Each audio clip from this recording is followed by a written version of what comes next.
அப்ப பாருங்க, எந்த அளவுக்கு நான் என் வாழ்க்கையில ஒரு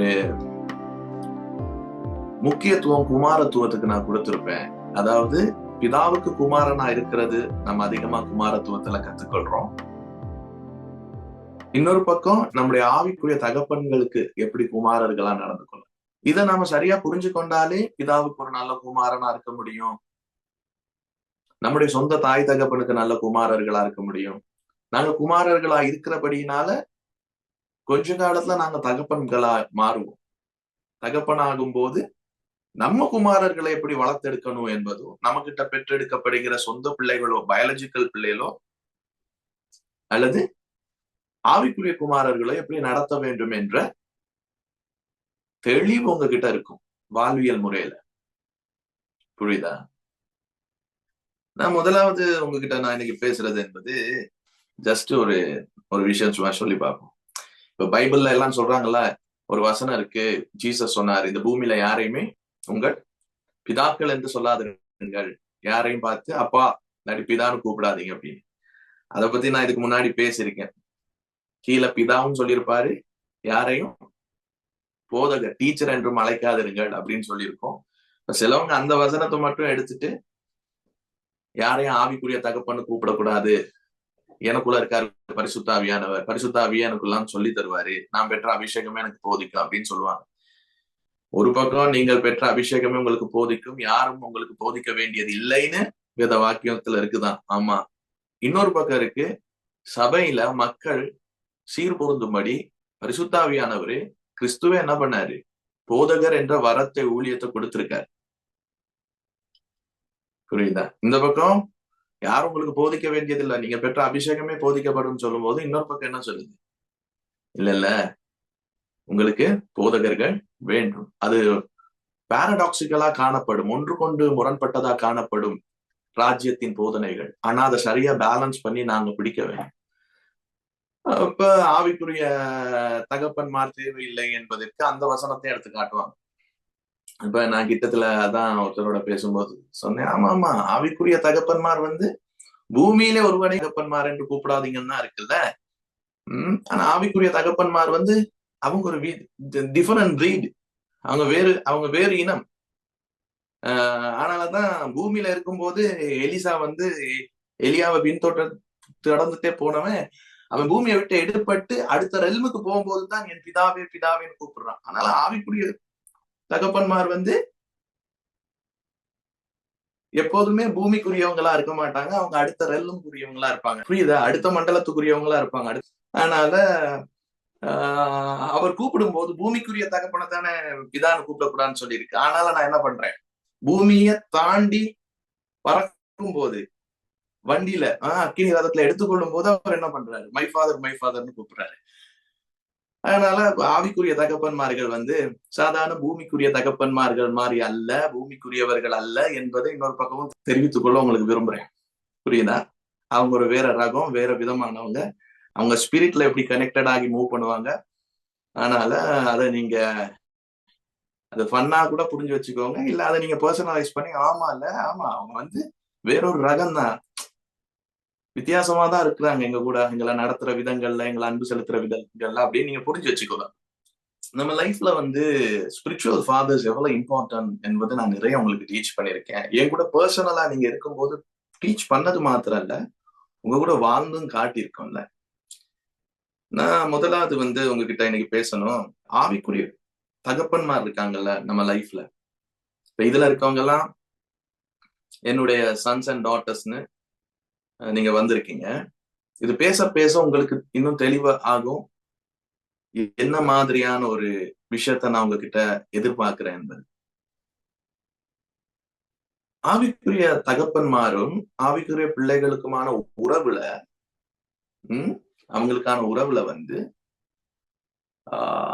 ரெண்டு பக்கத்தினருக்கும் இந்த உறவு ஆரோக்கியமா கொண்டு போறதுக்கு பவுண்டரிஸ் இருக்கணும். அது இன்டர்ஃபியரன்ஸ் சொல்லுவாங்க. என்னது இன்டர்ஃபியரன்ஸ்? எந்தெந்த விஷயத்துல நீங்க தலையிடலாம், எந்தெந்த விஷயத்துல உங்களுக்கு அதிகாரம் இருக்கு, அப்படி என்ற விஷயத்துல உங்களுக்கு என்ன இருக்கணும், தெளிவு இருக்கணும். என் கூட இருக்க குமாரர்கள் சொல்லுவாங்க, இவர் அதிகமா எந்த விஷயத்துல எங்க லைஃப்ல வந்து ரொம்ப தலையிட மாட்டாரு. மத்த ஆவிக்குரிய தகப்பன்மார்னு கேள்விப்படுற பாஸ்டர்ஸ்னு சொல்றவங்க எல்லாம் வந்து எல்லாத்துலயுமே எங்க லைஃப்ல வந்து உள்ள வந்திருக்காங்க.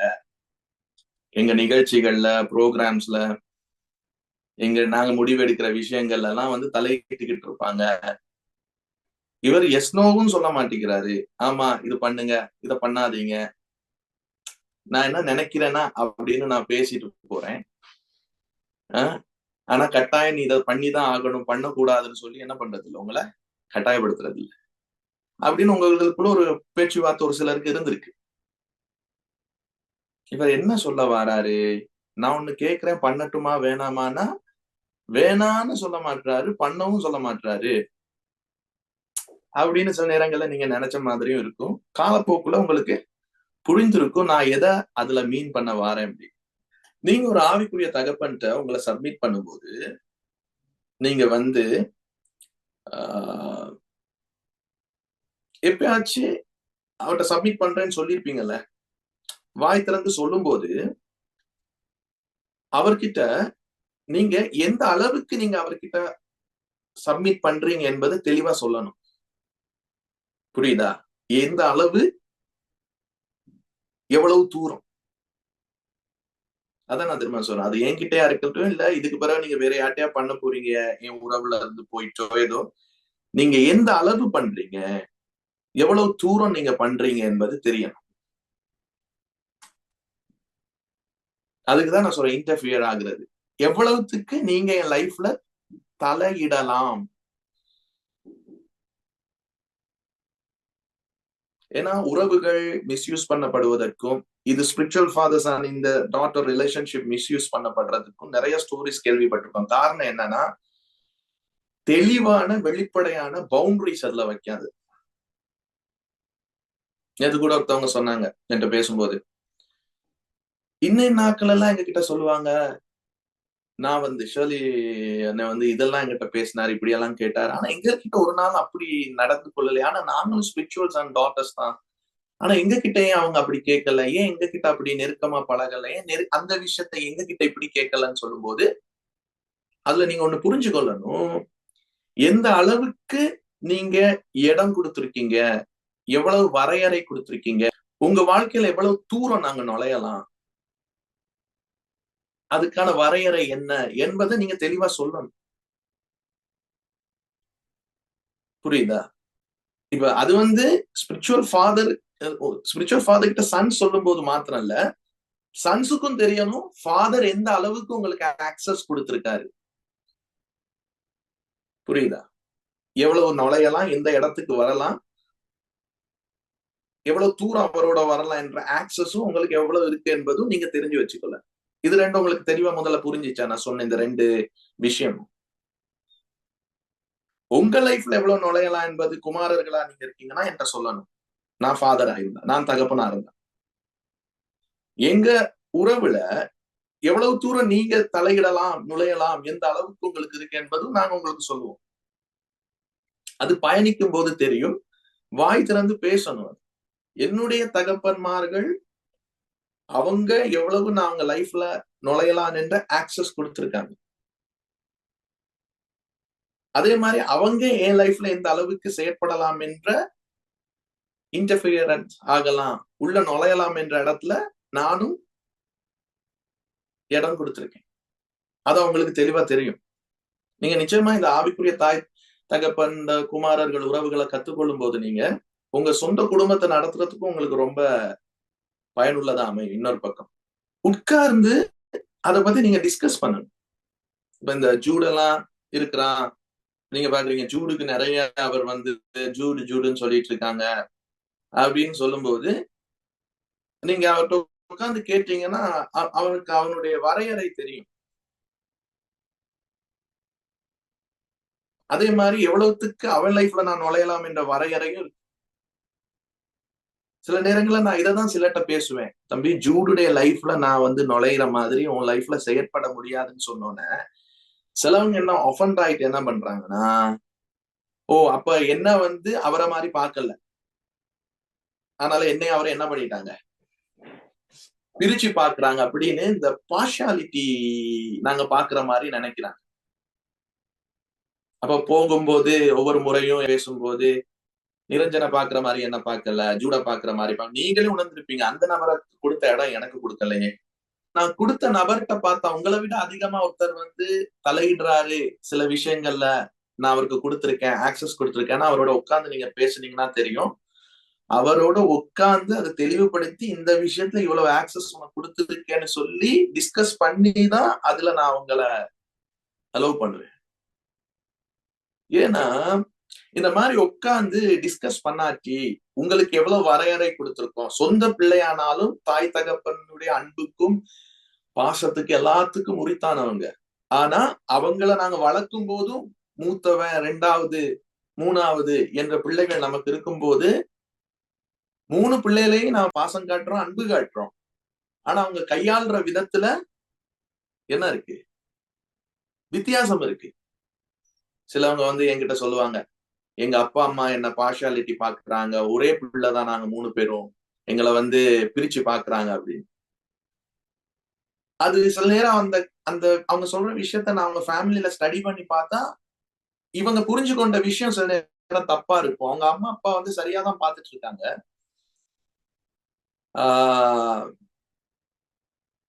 ஆனா அவங்க அவங்களுடைய முதிர்ச்சிக்கும் அவங்களால எதை கையாள முடியும், அவங்களுக்குள்ள எவ்வளவு திறமை இருக்கு, எது அவங்களுக்கு பாதுகாப்பா இருக்கும் என்பதை பார்த்து, இப்ப எனக்கு 2 பிள்ளை இருக்குன்னா, மூத்த ஜோயை சில விஷயத்துக்கு அவளை கூட்டிட்டு போறேன், 2வது பிள்ளைய கூட்டிட்டு போலாட்டி 2வது பிள்ளை என் பிள்ளை இல்லைன்னு ஆயிருமா? இல்ல, 2வது பிள்ளை என் பிள்ளைதான்.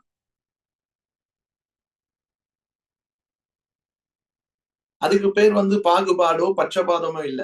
பிதா எல்லாரையும் நேசிக்கிறார், ஆனால் உற்சாகமாய் கொடுக்கிறவனில் பிரியமாய் இருக்கிறார். அது பட்சபாதமா? அது பாகுபாடா? கிடையாது. ஏன் நாங்க உட்கார்ந்து ஹெல்த்தியா பேசணும் அப்படின்னா, பவுண்டரிஸ பத்தி தெளிவா தெளிவா சொல்லணும், தெளிவா தெரிஞ்சிருக்கணும்.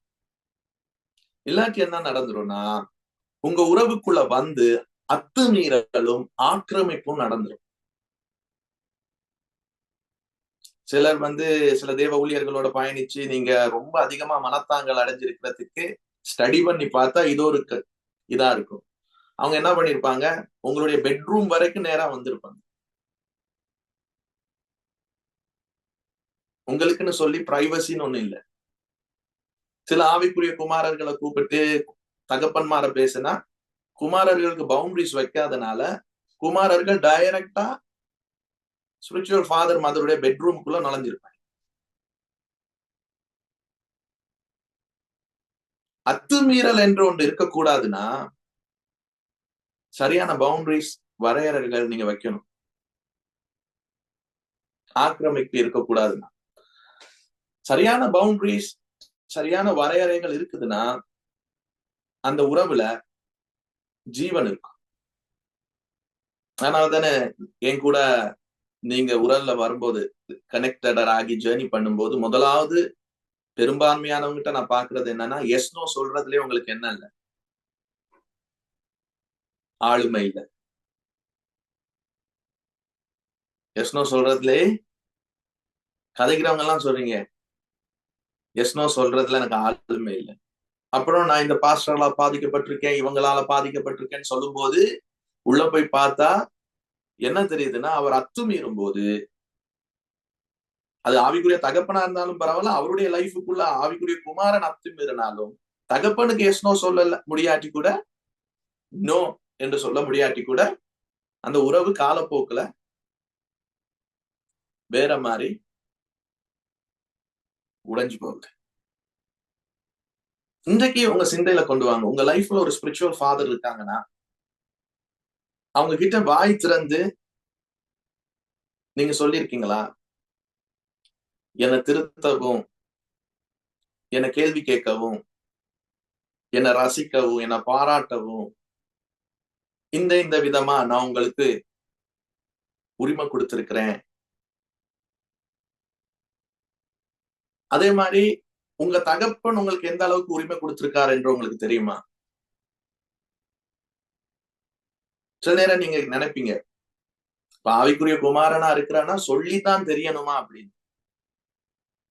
நான் என்ன சொல்ல வரேன்னா, என்னுடைய பயணத்திலையும் நான் என் தகப்பன்மாரோட பழகும் போது, இப்ப ஆவிக்குரிய குமாரன் குமாரத்திகள் என்பது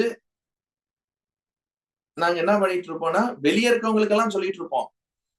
நான் இன்னார லவ் பண்றேன், இன்னார லவ் பண்றேன், இன்னார லவ் பண்றேன்னு. ஆனா அந்த நபர்கிட்ட போய் சொல்ல மாட்டேன். ஏன் அப்ப நீங்க கேட்கலாம் தானே, இல்லப்பா நீ போயிட்டு நீ லவ் பண்ற அந்த நபர்கிட்ட ஐ லவ் யூன்னு சொல்லு, நான் உன்னை நேசிக்கிறேன், உன்னை விரும்புறேன், நீ என்ன நினைக்கிறேன்னு சொல்லு.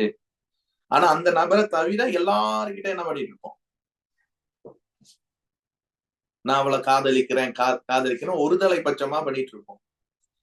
சில நேரம் ரெண்டு பேருக்குமே தெரிஞ்சாலும் கூட சொல்லிக் கொள்ளாத போது அது என்ன ஆகும்னு உங்களுக்கு தெரியும், வாழ்க்கையில அனுபவம் இருந்திருக்கும், கேள்விப்பட்டிருப்பீங்க. அப்ப நான் கேட்கிறேன், அது சொல்லிதான் ஆகணுமா? நான் லவ் பண்றேன்னு அவளுக்கு தெரியாதா? நான் சொல்லிதான் தெரியணுமா? ஆனா நீங்க சொன்ன பிறகுதான் உரிமை எடுத்து பழக ஆரம்பிக்கிறீங்க. காரணம், வரையறைகள் உங்களுக்கு தெரிய ஆரம்பிக்கும். புரியுதா நான் சொல்றது? நீங்க சொல்லாம ஒரு விஷயத்துக்கு ஒருத்தவங்க ஃபோர்ஸ் பண்ணி நுழைறாங்கன்னா அதுக்கு பேர் உறவு இல்ல. அதுக்கு பேர் உறவு இல்ல. அதுக்கு பேர் துஷ்பிரயோகம். இல்லாட்டி அது தவறான தொடர்பு.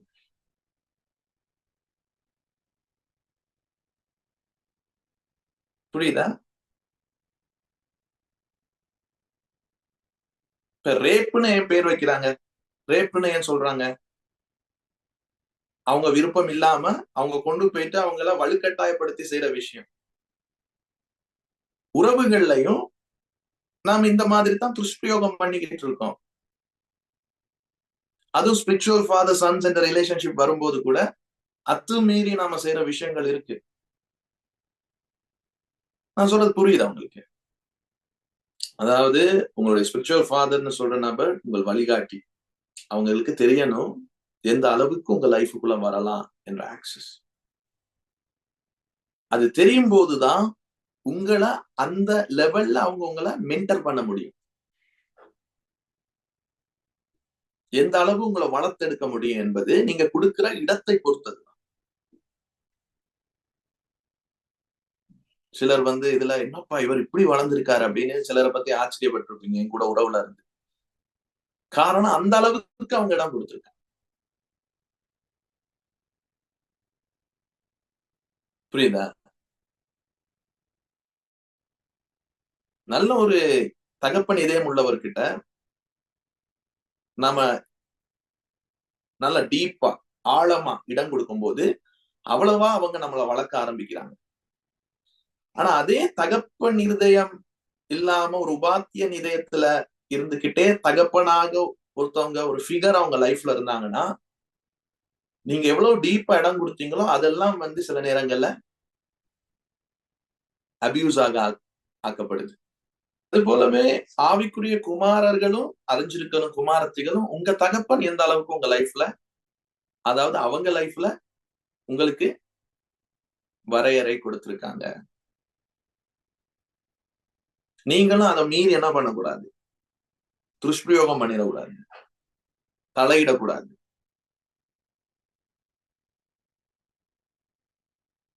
எதிர்பார்ப்புகளை வைக்கக்கூடாது.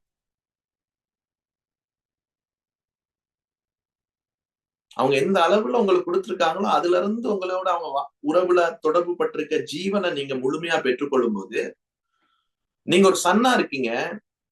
அப்புறம் காலப்போக்குல ஒரு குட் சன்னா இருப்பீங்க. அப்புறம் மேச்சூர் சன்னா ஆவீங்க. மெச்சூர்ட் சன்னா ஆகும்போது அவங்க சன்னா இருக்கும்போது ஒரு வரையறை கொடுத்துட்டு இருப்பாங்க. அப்புறம் உங்களை குட் சன்னு சொல்லி ஒரு இடத்துல வரையறை கொடுப்பாங்க. அடுத்த லெவலை எக்ஸ்டெண்ட் பண்ணுவாங்க. அப்புறம் உங்களுடைய முதிர்ந்த குமாரன் இன்னும் உங்களுக்கு ஓபன் பண்ணி கொடுப்பாங்க. டக்குன்னு நாம என்ன பண்றது, சன்னா இருக்கும் போதே டக்குன்னு நம்மள என்ன பண்ணணும், சன்னா இருக்கும்போது எங்களை கொண்டு யாரோ 2-3 பேர் முதிர்ந்த குமாரர்களா இருக்கிறவங்களை பார்த்து எங்களையும் அவர் அந்த இடத்துக்கு வைக்கல. சின்ன காலத்துல இருந்தே பாடசாலையில நான் எத்தனாவது ஓட்டப்பந்தயத்துல எத்தனாவது வந்தேன், நீ எத்தனாவது வந்த அப்படின்னு தான் வீட்டுல கேட்பாங்க. படிப்புல எத்தனாவது வந்த, எத்தனை மார்க்ஸ், இந்த மாதிரி காயங்கள்ல இருந்துட்டே வளர்க்கும் பொழுது சன்னா இருக்கிற நீங்க உடனே நீங்க எங்க வர விருப்பப்படுறீங்க? என்ன அந்த நிலைக்கு அவர் வைக்கணும் அப்படின்னு. அந்த நிலைக்கு உங்களால வர முடியாதா? வரலாம். அது உங்களுடைய இருதயத்தின் முக்கியத்துவங்க. உங்களுடைய வாழ்வியல் முறைகள், நீங்க எப்படி எதை முக்கியத்துவப்படுத்துறீங்க? அதனால ஆவிக்குரிய பிள்ளைகள் தங்களுடைய தகப்பன்மாரோட பயணிக்கும் போது சரியான பவுண்டரிஸ் உங்களுக்கு தெரிஞ்சிருக்கணும். அப்பதான் அந்த உறவு அர்த்தமுள்ளதா இருக்கும். இப்ப இந்த இதுல கூட சிலவங்க என்ன ஆவிக்குரிய தகப்பனா நினைக்கிறவங்க இருக்காங்க. அவங்களெல்லாம் இன்வைட் பண்ணவே இல்லை. இப்ப இதெல்லாம் பார்த்துட்டு எங்களையும் கூப்பிடல அப்படியெல்லாம் நினைப்பாங்க. ஆனா நான் சில விஷயங்கள் வச்சிருக்கேன்ல. இந்த இதுக்குள்ள வாங்க, இப்படி இருங்க, இந்த வாட்ஸ்அப்ல வாங்க, இப்படி தொடர்பு பண்ணுங்க, இப்படி கனெக்ட் ஆகுங்க, ஒருவரோட ஒருவர் ஐக்கியமா இருங்க, சமுதாயமா இருங்க. இந்த முறையில தானே உங்களுக்கு இப்ப இன்னைக்கு இந்த ஜூம் மீட்டிங் நடக்கிறது உங்களுக்கு தெரியுது. நான் டைரக்டா உங்களுக்கு சொல்லல, தனித்தனியா. அப்ப இதுவும் நான் வைக்கிற என்னது வரையறைகள் தான். இந்த வரையறைகள் ஒவ்வொரு டெஸ்ட் வச்சுட்டே வருவேன். என்னென்ன மாதிரி நீங்க வாரீங்க அப்படின்னு சொல்லிதான் உங்களை கொண்டு வர முடியும். இன்னைக்கு எனக்கு ஒரு பிரதர் அனுப்புனாரு. அவர் இதுல இல்ல, குரூப்ஸ்கள்லாம் இல்ல. ஆனா அவர் என் போட்டோ போட்டு மை ஃபாதர்ன்னு போட்டிருக்காரு. ஆனா அவர் இதுல இல்ல. கொஞ்சம் காலம் எடுக்கும். அதனால நீங்க நினைக்கிறீங்களா பட்சபாதம் உள்ள நபர்னா அப்படின்னு? அதை பத்தி தான் நான் இப்ப பேசிட்டு இருக்கேன். இப்ப என்னுடைய தகப்பன் இந்த வருஷம் ஸ்ரீலங்காவுக்கு ஒரு குறிப்பிட்ட நாள் வாராரு. சிலரை நான் கூப்பிட்டு இருக்கேன், நீங்க இருக்கணும் அப்படின்னு. இப்ப அங்க இருக்கிறவங்க சந்தோஷமா இருப்பாங்க. இல்லாதவங்க அதை பார்த்து எங்களுக்கு சொல்லல, எங்களுக்கு தெரியாதுன்னு சொல்லும் போது நீங்க இதை ஞாபகம் வச்சுக்கலாம். அது கோர் டீம் மெம்பர்ஸுக்கானது. கோர் டீம்னா அதுக்கான ஒரு வரையறை இருக்கு. அதுக்கான இன்டர்ஃபியர் ஆகுற இடம் இருக்கு. நீங்க எந்த அளவுக்கு தலையிட்டு இருக்கீங்க, அவங்கள வச்சு மத்தவங்களை கையாளுவதற்கு தான். அது ஒரு டிவைன் புரோட்டோகால், ஒரு வழிமுறை. நீங்க முதிர்ந்த குமாரர்களா இருக்கணும் அப்படின்னு நான் விரும்புறேன். ஆதியாகமம் 39ஆம் அதிகாரம், ஆதியாகமம் 39 ஒரு சம்பவத்தை நான் எடுத்து இப்ப நான் பேசுறதுக்கு எடுத்துக்காட்டாக அதை மேற்கோள் காட்ட விரும்புறேன். நீங்க குமாரர்களை பொறுப்பா வளர்த்தெடுக்கும் போது ஆவிக்குரிய தகப்பன்மார் நல்ல முத்துக்களை பிதா உங்களுக்கு எடுக்க செய்வார், உங்கள்கிட்ட கொண்டு வரும். அதுல நீங்க கஷ்டப்பட வேண்டியதில்லை, நீங்க ட்ரை பண்ண வேண்டியதில்லை. நீங்க உங்க தகப்பனுக்கு நல்ல குமாரர்களா இருந்தா போதும், ஒரு சமுதாயத்துக்கு நீ ஒரு நல்ல தகப்பனா இருப்பீங்க. அது கீழே போக போக நான் பேசுறேன். ஆதியாகமம் 39ல ஜோசப் போர்த்திபாயோட வீட்டுல சேவை செஞ்சுட்டு இருக்கான், பணிவிடை செய்றான். அது எல்லாமே உங்களுக்கு தெரியும்ல நல்லா இந்த சம்பவம். அந்த நேரத்துல 8வது 9வது வசனம் ஒரு விஷயம் நடக்குது.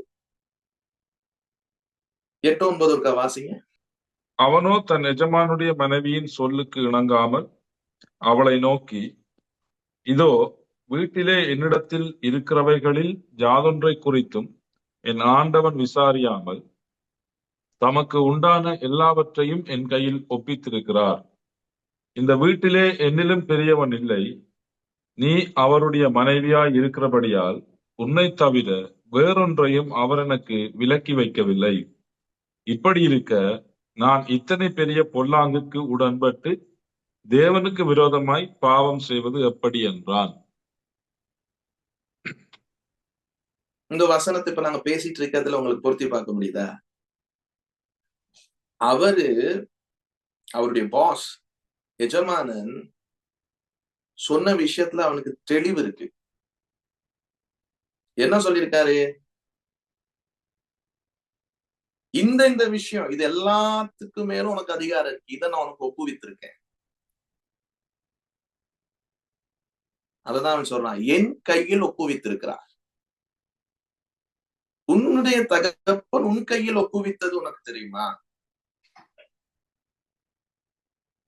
இன்னொன்னு சொல்றான், உன்னை தவிர. Everything else except you. அப்புறம் என்ன ஆவிக்குரிய தகப்பன், ஆவிக்குரிய குமாரன், என்ன ஜேர்னி ஒண்ணுமே புரிய மாட்டேது. இந்த காலத்துல எல்லாருமே பேசுறாங்க, மிக்ஸ்டா போயிட்டு இருக்கு. இல்ல, இது ஒரு பிரீட், இது ஒரு இனம், இது ஒரு கோத்திரம், ஒரு ட்ரைப். நம்முடைய நோக்கமே உன்னதமான தேவகுமாரர்களாய் வெளிப்படணும்னா அந்த முழுமைக்கான, அந்த நிறைவுக்கான ஒரு ஜீவனுள்ள பயணம் இந்த உறவு. இதன் பாலம், இந்த உறவின் பாலம். அவன் தெளிவா சொல்றான், இந்த வீட்டுல நான் எது வேணுமானு தொடலாம், எதுல வேணுமானு கை வைக்கலாம், ஆனா உங்களை தவிர. கிளியரா சொல்றான், கிளிஸ்டர் கிளியரா சொல்றான். கிளியர்லி டிஃபைன் பண்ணப்பட்டிருக்கு. ஒரு நாள் கூப்பிடுறாரு அவருடைய எஜமானன், Joseph, you are so young, நீ ரொம்ப வாலிபனா இருக்கிற, ஸ்பெஷல் ஸ்பிரிட் உனக்குள்ள இருக்கு, இங்க வா, இதுதான் ஹால், இதுதான் என்ட்ரன்ஸ், இதுல உனக்கு அதிகாரம் இருக்கு, இது இதெல்லாம் பண்ணலாம், இங்க வா, இதுதான் மெயின் ஹால், இதுதான் கிச்சன், இதுதான் பெட்ரூம், அங்க ஒன்று இருக்குல்ல, இது வேற பெட்ரூமா இருந்தாலும் அது என்னுடைய என்னுடைய மனைவி, எங்க பெட்ரூம், எங்க பிரைவசி, இது எல்லாத்துலயும் கைவை, ஆனா அதை மட்டும்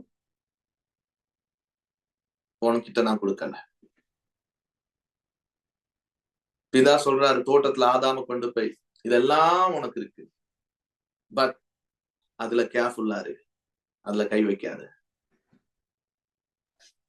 பிதா தன் குமாரர்களுக்கு, நம்முடைய நிஜமான பிதா தன் குமாரர் ஆதாம் ஏவாளை கூட்டிட்டு போயிட்டு ஆதாம்கிட்ட அழக காரியங்களை, பவுண்டரிஸ சொல்றாரு. எந்தெந்த விஷயத்த நீ தலையிடலாம், எதுல நீ தலையிடக்கூடாது. மனுஷ குலம் வீழ்ச்சிக்குள்ள போனதுக்கு காரணமே என்னன்னா, அந்த போத்திபா வைஃப் கிட்ட, போத்திபா விஷயத்துல சொல்றாருல, உன்னை தவிர. அது ஜோசப்புக்கு இருந்த அந்த தெளிவு அங்க ஆதாமுக்கு இருந்திருந்தா அது நல்லா இருந்திருக்கும். இன்றைக்கு நம்ம விஷயங்களை நிறைய ப்ராப்ளம்ஸ் வர விஷயங்கள், மிஸ் அண்டர்ஸ்டாண்டிங் வர விஷயம் எல்லாம் என்னன்னா, எதை தொடக்கூடாது, எதை தொடணும் என்ற வித்தியாசம் இருக்கணும். எவ்வளவு தலையிடணும், எவ்வளவு தலையிடக்கூடாது. முதிர்ந்த குமாரர்களா நீங்க வளர்றீங்க, இருக்கீங்கன்னு சொல்லி நம்பி பேசிட்டு, உங்க தகப்பன் உங்ககிட்ட கிளியரா டிஃபைன் பண்ணாரா, இதுதான்ப்பா, இது தொடணும், இது தொடக்கூடாது அப்படின்னு. யோசேப்பு மிக தெளிவாக அறிந்திருந்தான் எஜமான் கூப்பிட்டு சொன்ன விஷயத்த. அதனால யோசேப்பு மிகவும் மரியாதையோடு நடந்து கொண்டான். இந்த ரிலேஷன்ஷிப்ல ரெஸ்பெக்ட் முக்கியம். என்னுடைய தகப்பன்மாருக்கு நான் ரெஸ்பெக்ட் பண்ணத நீங்க எப்படி பார்த்திருப்பீங்கல்ல, ஹானர் பண்றதை எப்படின்னு பார்த்திருப்பீங்கல்ல, பிகாஸ் எனக்கு இந்த பவுண்டரிஸ் தெரியும்.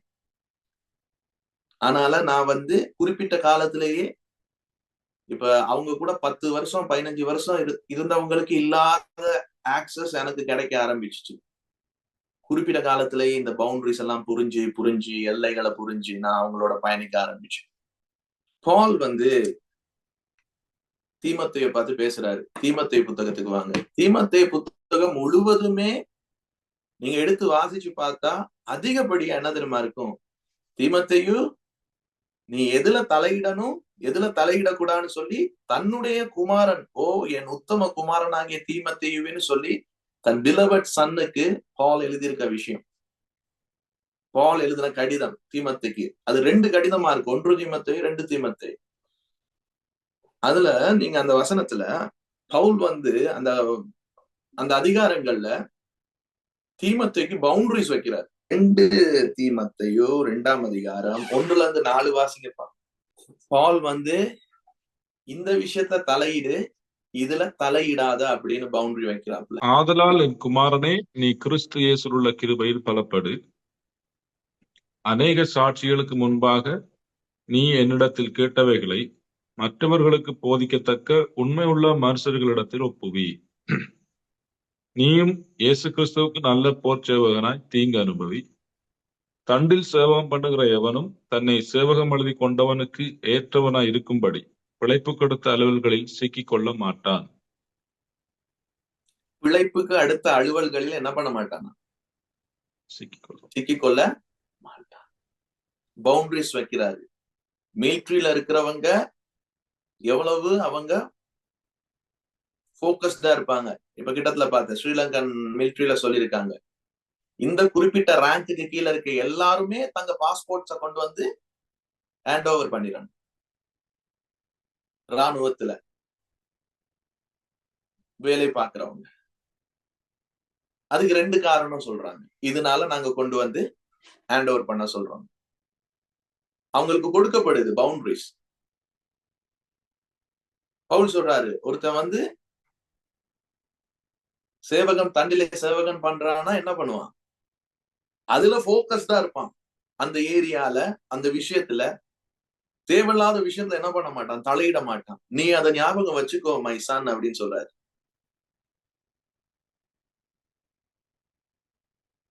ஆனா அதான் சொன்னேன், ஒரு ஆவிக்குரிய தகப்பனோடு பயணிக்கிறது என்பது சுலபமானது இல்ல. அது வந்து ரொம்ப ப்ரீஷியஸான ஒரு விஷயம். ஆனா அது ரேர். ஆனா அது கிடைச்சிச்சுன்னா நீங்க ரொம்பவே பிரிவிலேஜ் ஆனவங்க. ஆனா அது மத்தவங்கள மாதிரி ஒப்பிட்டு பார்த்துக்கிட்டு இருக்காங்க. நீங்க உபாத்தியர்களோட பயணிக்கிற மாதிரி. ஒரு டீச்சரோட பயணிச்சா பிரசங்கங்களை கேட்டுட்டு, போதகங்களை கேட்டுட்டு புத்திய வளர்த்து கொள்ள முடியும். மனதுல நிறைய இந்த விஷயங்கள் எனக்கு தெரியும் அப்படின்னு. ஒரு ஊழியம் செய்யறவரோட அப்படியே ஊழியம் செஞ்சுட்டு இருக்கலாம். ஆனா ஆவிக்குரிய தகப்பனோடு குமாரனாக அர்ப்பணிக்கிறது என்பது வந்து அது சாதாரணமான ஒரு விஷயம் கிடையாது. மனத்தாங்கல்களை தாண்டி பயணிக்கணும். மனத்தாங்கல்கள் வர பிரதான காரணங்கள் என்ன? அதுல ஒண்ணு, எல்லை தெரியாது, பவுண்டரிஸ் தெரியாது. ஆனாலும் அதிகப்படியான எக்ஸ்பெக்டேஷனுக்குள்ள போனனால அப்புறம் நான் என் நிலை இப்படி இருக்கு, என்ன இப்படி பார்த்துட்டாரு, இப்படி சொல்லிட்டாரு. ஜீசஸ்ட கத்துக்கிட்டீங்கன்னா ஜீசஸே பவுண்டரிஸ் வைக்கிறாருங்க. 12 சீஷர்கள். அதுக்கு மேல ஜீசஸ்க்கு சீஷர்கள் இருந்தாங்களா? இருந்தாங்க. 500, 120, 500, 5000 பேர், நிறைய பேர் இருந்தாங்க. ஆனா ஜீசஸ் பவுண்டரி வைக்கிறாரு. வச்சுட்டு அந்த 12ல 3 பேரை கூட்டிட்டு தான் சில இடங்களுக்கு போறாரு. அப்ப ஜீசஸ் நிச்சயமா 12 பேரையும் கூப்பிட்டு இந்த 3 பேரை எதுக்கு கூட்டிட்டு போறேன் என்ற பவுண்டரிஸ சொல்லியிருப்பாரு. அந்த 3 பேரையும் கூட்டிட்டு போறாரு. அந்த 3 பேர்ல ஒருத்தர்கிட்ட தான் அவங்க அம்மாவை கொடுக்கிறாரு. ஃபேமிலிக்குள்ள ஆக்சஸ் கொடுக்கிறாரு. என் அம்மாவை பார்த்துக்க, இதோ உன் தாய், இதோ என் மகன். அப்ப பேதுரு வந்து சொன்னாரா? எப்படி இருக்கும்? பேதுரு, என்ன வந்து சபைய சபை பொறுப்பு ஊழியம் எல்லாம் என்கிட்ட தந்து தலைமையை தந்துட்டு அம்மாவை போய் அவன்கிட்ட கொடுத்துருக்கீங்களே அவர்கிட்ட அப்படின்னு கேட்கறது. Hard values. எதுல அவன் வந்து இருதயம் புரிஞ்சிருக்கு, அந்தந்த விஷயத்த அந்தந்த நபருக்கு நகர்த்தி கொடுக்கிறாங்க. நீங்க ஜீசஸோட இருந்தா 120 பேருக்குள்ள இருந்து உங்களை 12 பேருக்குள்ள எடுக்காட்டி என்ன ஆயிருக்கு? அவருக்கு இருந்தது சின்ன ஒரு டீம் தான். அந்த சின்ன டீமை வச்சுதான் இந்த 2000 வருஷம் கழிச்சு இப்படி ஒரு புரட்டி போட்டிருக்காரு. நமக்கு பாக்குறவங்க எல்லாரும் ஸ்பிரிச்சுவல் சன், பாக்குறவங்க எல்லாருமே ஸ்பிரிச்சுவல் ஃபாதர்.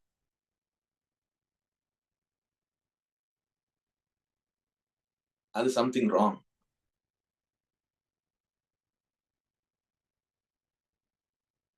ஜீசஸ் சரியா 12 பேரை வச்சிருக்காரு. அந்த 12 பேர் லிஸ்டுக்குள்ள அவர் இருக்கும்போது யாரும் நுழையல. ஒரு 3 பேரை வச்சிருக்காரு. அந்த 3 பேர் ஒவ்வொரு இடத்துக்கு கொண்டு போறாரு. சில இடங்கள்ல பேதுரு வந்து மறுரூப மலையில சில விஷயங்களை பார்த்து எலியாவுக்கு ஒரு கூடாரம், உமக்கு ஒரு கூடாரம் போடுன்னு சொன்னா சொல்றாரு, இங்க நடந்தது நீ வெளியே சொல்லக்கூடாது. பவுண்டரி செட் பண்றாரு. இந்த விஷயத்துல நீ இன்டர்ஃபியர் ஆகக்கூடாது. மத்தவங்ககிட்ட போய் தலையிட்டு இதை வெளியே சொல்லக்கூடாது. கூட்டிட்டு போறாரு 2 பேரை. எவரு இவன் மகளை உயிரோட எழுப்பிடுவாரு. இதை வெளியே சொல்லக்கூடாது.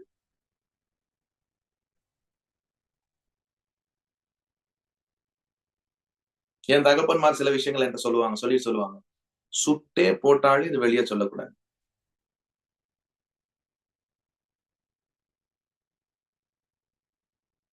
நான் உங்ககிட்ட சொல்லியிருப்பேன் சில விஷயங்கள்.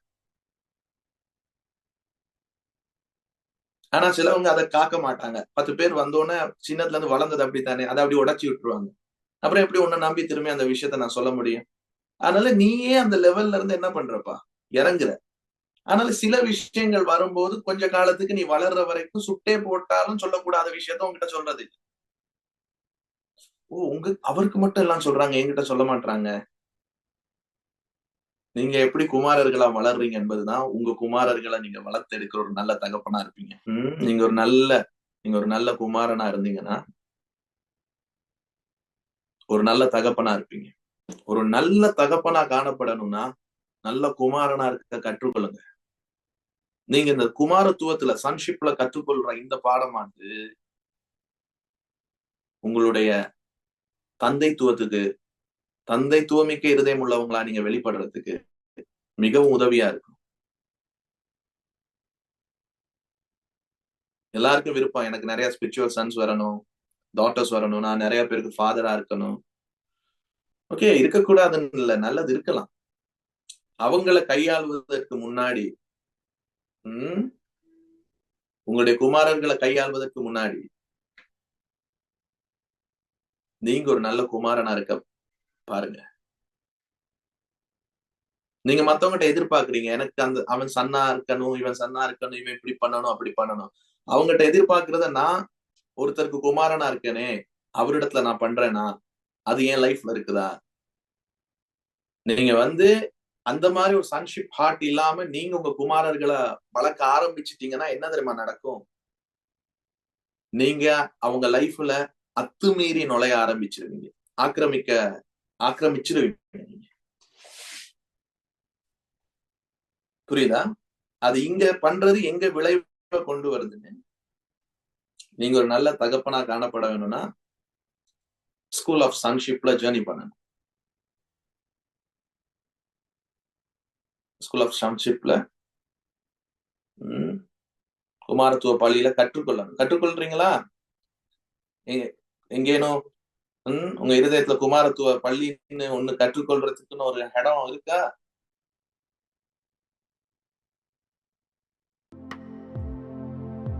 நீங்க உங்க தகப்பன்ட்ட கத்துக்கிட்டீங்கன்னா ஒரு நல்ல குமாரனா உங்க பிள்ளைகளுக்கு என்ன செய்யணும், அதை எப்படி செய்யணும் என்ற அனுபவபூர்வ அறிவு உங்களுக்கு இருக்கும்.